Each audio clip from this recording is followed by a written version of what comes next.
and we stumble across them, and it can be really messy.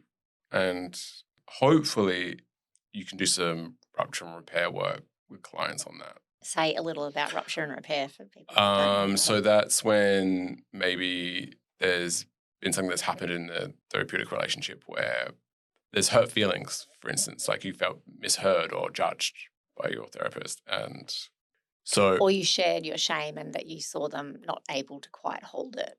Right, yeah. And ideally, you can talk about it. So I guess a rupture and repair process would be acknowledging that there's been some kind of rupture in that connection, and the therapist being able to talk about their part, what they said, or be able to notice how they contributed, and speak to the client about what that brings up in them. That curiosity. Right. Rather than defensiveness. Yeah. And then be able to do the reparative bit, I guess, and it's not that complicated sometimes. It's like you can give a heartfelt apology, not labor on it, and move on. And that process, we tend to think that we shouldn't have to do that, but therapy is relational work. There are going to be times where you, as a therapist, kind of get it wrong or miss the client, or there's some miscommunication. Being able to have that conversation, or the therapist noticing, it doesn't have to be the client that brings it up, right? The therapist can say, I feel like I kind of missed you there. What's happening for you? And inquire into it. And if you can have that conversation, that creates a level of safety that wasn't there before. It actually deepens the relationship. That is a good point. Because you know that the therapist and that the relationship is capable of being with something tough. I think of that as like scar tissue, because I'm just very visual, but the you know how like scar tissue is generally a different type of skin.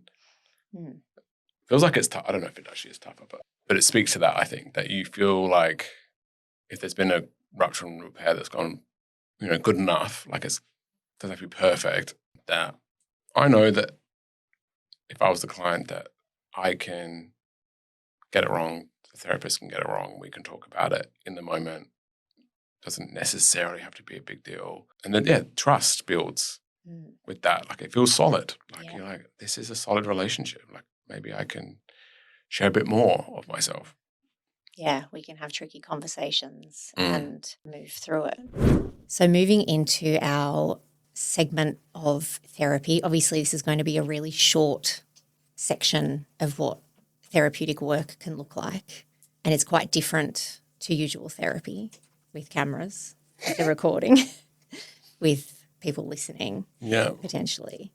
So I guess I just want to acknowledge the ways in which it's different for you as a therapist to do this in this context because of those things, and that the privacy that is so important for therapy comes at the cost of people having a really good understanding of what therapy can look like and can feel like. So that is the reason why we're doing this little segment, to demystify it a little bit, actually show people a piece of therapy. So I am going to be talking about real stuff. Some of the ways that it's also different to, I guess, like therapy that a client might do is that I am a therapist. So there's a certain amount of like security in this for me. I've also done 20 years of therapy, so I'm not too worried about what's going to come up for me and how to moderate that if I need to. And also I have ownership over the recording. And so in those ways it's quite safe for me. But let's change our roles a little bit here. And I'm going to sit here in this chair as your client. And I guess I'll hand over to you.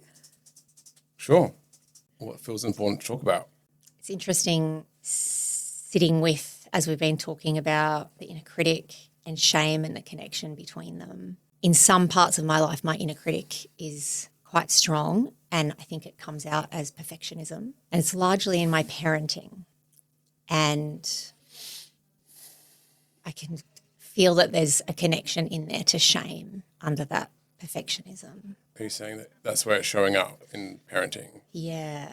Can you give me some examples? Or one example that's recent? Yeah. I think I have an expectation that being a therapist, that I will be a perfect mother. And there's a part of me that smiles as I say that, like, lol.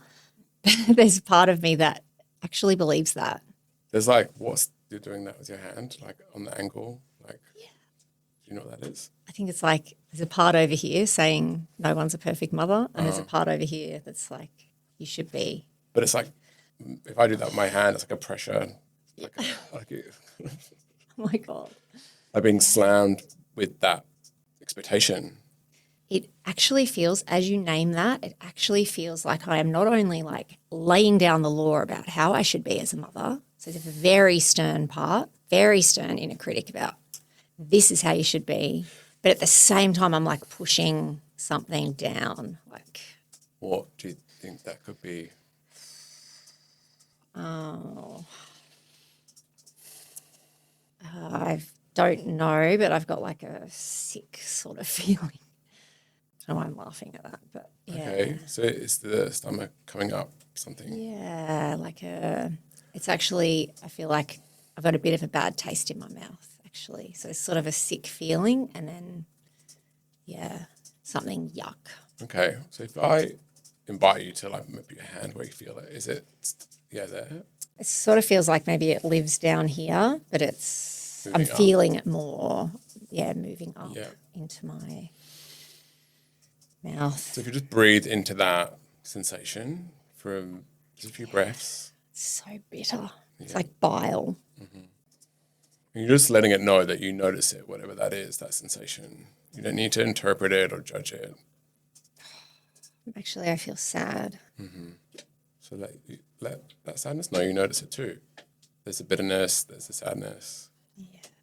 I'm getting like an image in my mind of like a younger me that feels wrong. Like a 5-year-old. A young. Oh, the reason I'm sighing like that because this is the age of my child, my current daughter. Mm-hmm. And I've felt like this since she was about 3. So that it's like a 3 to 5-year-old that I'm seeing. And this is how I've kind of felt this pressure and how I should be as a mother for like the last 2 years. So you're saying that there's part that's the kind of inner critic part that's being hard on the part that is around 5 that feels wrong. Yeah. Yeah. So just breathe into that might be a dynamic that's going on inside. Yeah. You don't need to try and fix it, particularly not on a podcast in 5 minutes, but just acknowledge it. Like there's a kind of bit of a dynamic with this pressure and has some shame in it. Yeah. And then there's the more vulnerable bit. I feel a real gentleness towards myself, like just with this awareness that, I've got this critical part and underneath there's this vulnerable part. Right. Like I feel myself soften a bit to even just know that. And it makes sense that it correlates with how old your daughter is. Every age she has been, that part of me has been triggered. Mm-hmm. When I was breastfeeding, the baby in me that wasn't breastfed was triggered. Like every age that she has been, parenting is undoing me. This is a whole other podcast. Yeah. Okay. But it's so shame-based.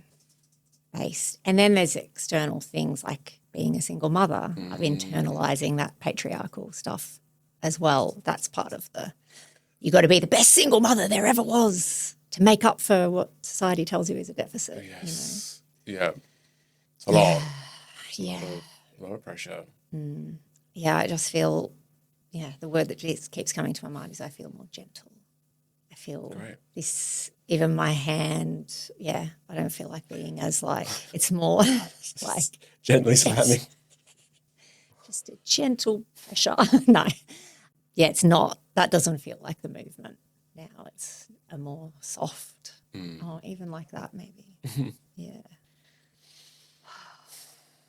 feels really nice. Great. Maybe we can leave it. Yeah.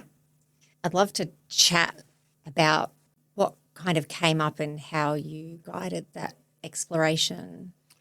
And I also want to name that was a pretty fast, and again, because I'm a therapist and all of that, like that was that might normally take longer, right? Right. Yeah. Probably a lot longer. What was going on in my kind of head watching? I mean, the intervention of noticing what I was doing, I wasn't aware of what I was doing with my hands. So that intervention of noticing that I was doing that, like that was so powerful. That feels like it's very Gestalt. That comes from that. But I think also that's because I'm an artist and the visual is, I think one of the reasons I was drawn to Gestalt was the focus on the body and body language. And we reveal like a lot, right? What we're feeling with our bodies that we maybe don't, or are always aware of. Yeah, and the fact that I didn't know, I paid no attention to what I was doing with my hands as I was speaking, but that's kind of the power of having someone there with you, right? That you observed that, drew my attention to it, and it really took us somewhere. Right, and then you also had a kind of, you did something with your mouth, which was like a pursed, disgusted, like, and it's really common, like the kind of, it's almost like it feels adjacent to hatred. Like you said the bitterness, I think I might have even said yuck, or at least I thought. Yeah, that sounds like a bitterness in the mouth. And I noticed that as well with the pushing. And the more you noticed it, like when I got you to sense into it, I think that was about bringing presence to the sensation. And that's often the thing that will transform it, just us noticing it. Something else can come up. Not always, obviously. That's a very quick, you have access to that very quickly, that compassionate quality. That's the inner compassionate voice we talked about before. Right. It was there for you straight away, pretty much alongside the pressure, the bitterness, the inner critic. It never ceases to amaze me how just being with a feeling helps loosen it somehow. So, the inclination is no one wants to feel that yuck that was coming up, right? The inclination is to push it down, eat or drink something, get rid of it. Yeah. And I think it takes a lot longer than we think. Do you find that? It just takes, I think when you're supported by someone, that process is faster. But when you're doing it on your own, and that's the reality, that's probably when shame is going to come up.